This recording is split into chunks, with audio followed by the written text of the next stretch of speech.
Ah, Need for Speed Underground. C'est mon tout premier jeu PC. J'avais genre 10 ans et je comprenais pas grand chose aux voitures ou au tuning. Mais je comprenais une chose. Ce jeu avait une vibe de fou. Regardez-moi ça, on dirait la voiture, elle va annoncer la réédition de son album de rap carrément. C'est probablement lui qui m'a donné le goût d'une certaine esthétique sans que je le réalise à l'époque. Du coup, je me suis demandé, est-ce que avec mon niveau actuel dans Blender, qui est pas ouf, on va pas se mentir, je pourrais recréer ce menu et cette vibe. Pourquoi? Très bonne question. Probablement la nostalgie, ou alors je gère juste très mal mon temps libre. En tout cas, c'est exactement ce que j'ai essayé de faire. Dans cette vidéo, je vais relever le défi de recréer le menu de Need for Speed Underground dans Blender. Spoiler, je pensais devoir recréer un décor. En fait, j'allais surtout devoir recréer une ambiance. Et c'était plus galère que prévu. Bon, en gros, il me faut un sol, des murs, des néons, une voiture, une caméra.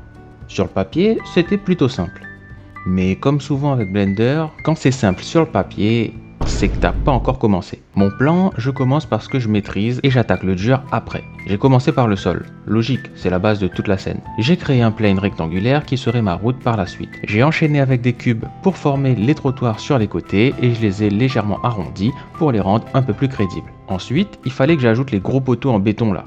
Et voilà, bien sûr, il me fallait un plafond. Du coup, j'ai juste dupliqué le plane du bas et je l'ai foutu en haut. Et voilà, on est pas mal. Comment ça, mon ref? Bon ok, vous avez le droit de douter, mais c'est parce que vous avez pas la vision. Bon, bien sûr, faut imaginer. Bien sûr. Pour qu'on puisse vraiment constater l'évolution de mon chef-d'œuvre, il faut passer aux textures. Pour ça, j'utilise majoritairement l'add-on gratuit Blender Kit. J'ai appliqué une texture d'asphalte pour la route, mais ça rend chelou. J'ai donc dû procéder à quelques ajustements pour que tout colle à peu près. Et voilà, on est pas mal du tout. Ensuite, je suis passé à un point essentiel dans toute scène 3D, l'éclairage. En dehors d'une illumination plus globale, il y a des néons placés au plafond qui permettent d'avoir une lumière plus souterraine vibe.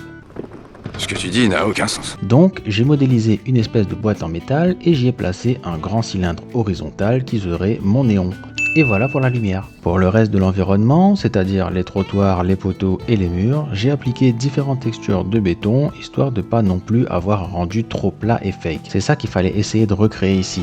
En soi, j'avais pas mal avancé et j'étais plutôt content. Mais le feeling de la scène n'y était pas encore. J'ai donc examiné plus en détail le menu de base du jeu. Et vous devinerez jamais ce que j'ai découvert. J'ai découvert que le sol était mouillé. C'est peut-être ça qui donnait autant de style à la scène. Sauf que, je sais pas faire ça moi. C'était mon premier gros obstacle. J'ai donc fait ce que tout humain sensé aurait fait et cherché un tuto YouTube sur le sujet. Après de longs instants à tout regarder et essayer d'appliquer ça à ma texture, ouais, je crois que j'ai fait nimp. Mais c'est ok hein. Après de longues, très longues recherches et avoir testé des trucs un peu au hasard, j'ai réussi à avoir un rendu plutôt cool. J'ai ajusté la répartition des flaques grâce à un noise texture et c'était nickel. Les reflets ajoutent un très bel effet et ça rend le tout plus moderne et plus moody. Comme quoi, le plus compliqué pour répliquer une scène dans ce style, c'est peut-être pas forcément les éléments eux-mêmes, mais la vibe.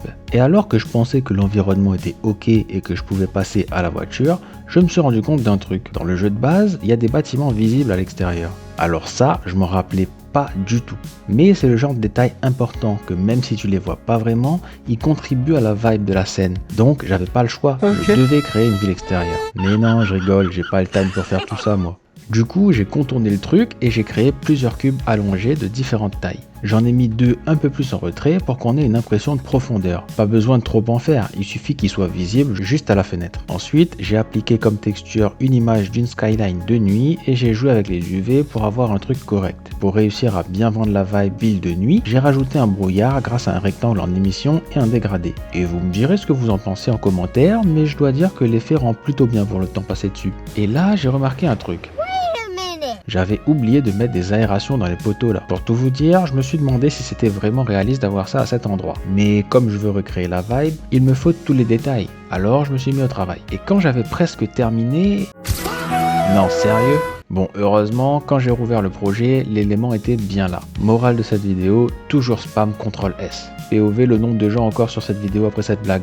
Dites-moi en commentaire ceux qui ont capté la ref. Tous les éléments étaient maintenant en place. Manquait plus que la voiture. Enfin, c'est ce que je croyais. Parce qu'un petit check du menu original m'a fait remarquer qu'il y avait des lumières placées sur chaque poteau.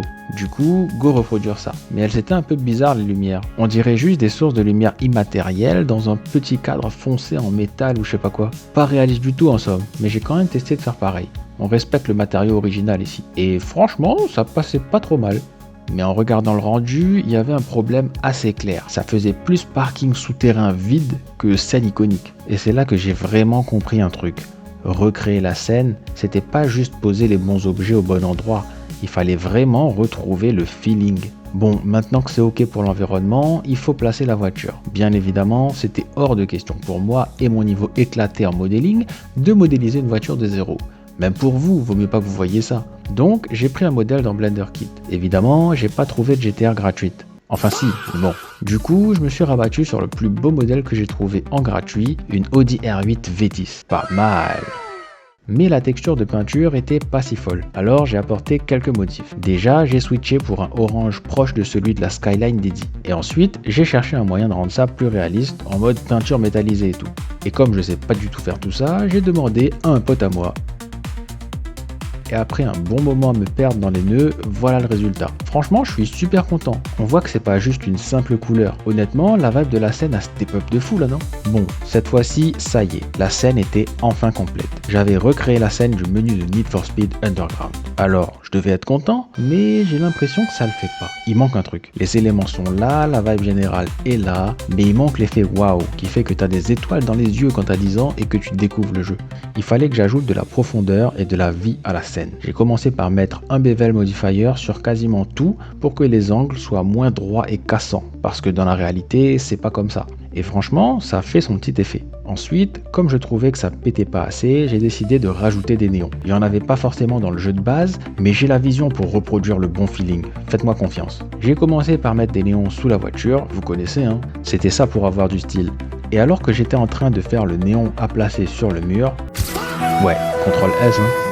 Une fois cette énième crise existentielle de Blender terminée, j'ai placé mon néon et je suis passé à l'étape suivante. Parce que oui, pour le moment, les lumières sont visibles, surtout via les reflets, mais il n'y a pas cette espèce de lueur là autour. Et bien pour ce faire, on va créer une atmosphère, genre un petit brouillard. Et voilà, maintenant, plus qu'une chose à faire, ajouter des particules. Parce que oui, quand tu es dans un environnement comme celui-ci, c'est souvent poussiéreux et il y a des petites poussières en suspension dans l'air.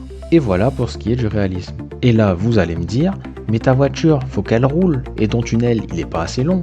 Et vous avez complètement pas raison. Parce que ça serait trop compliqué. À la place, j'ai regroupé absolument tous les éléments de mon décor dans une collection. Ensuite, j'ai utilisé pour la première fois les Geometry Nodes pour cloner la collection sur une longue distance. Après quelques petits réglages, voilà le tunnel terminé. Restait plus qu'à faire glisser le tunnel sous la voiture, et voilà, on a l'animation qui est prête. Enfin, à ceci près que les roues tournent pas. J'ai réglé ce petit détail et ajouté quelques petites choses par-ci par-là, et ensuite, j'ai lancé le rendu final. EA Games.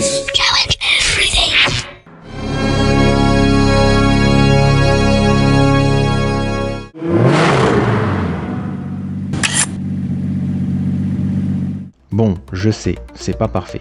Si tu mets ça à côté du vrai menu, tu vois les différences. La voiture n'est pas la bonne, certains détails sont simplifiés, et il y a sûrement des gens super chauds sur Blender qui regardent ça en mode « Mais pourquoi t'as fait ça ?» Et ils auraient complètement raison. Mais honnêtement, je suis quand même content. Parce qu'au début, j'avais un viewport vide, une idée en tête et beaucoup trop de confiance pour mon niveau réel. Et au final, j'ai réussi à reconstruire quelque chose qui, au moins pour moi, capture une partie de cette vibe. Ça m'a rappelé pourquoi ce jeu m'avait marqué à l'époque. Et c'est peut-être ça le truc avec la nostalgie. Quand tu essaies de la recréer, tu réalises que tu cours pas vraiment après une image. Tu cours après l'émotion que tu avais quand tu l'as vue pour la première fois. Bref, dites-moi en commentaire ce que vous pensez du résultat et si vous avez connu Need for Speed Underground. Et surtout, si cette vidéo vous a plu, abonnez-vous. Sur ce, moi je vais aller spam CTRL S sur mes autres projets.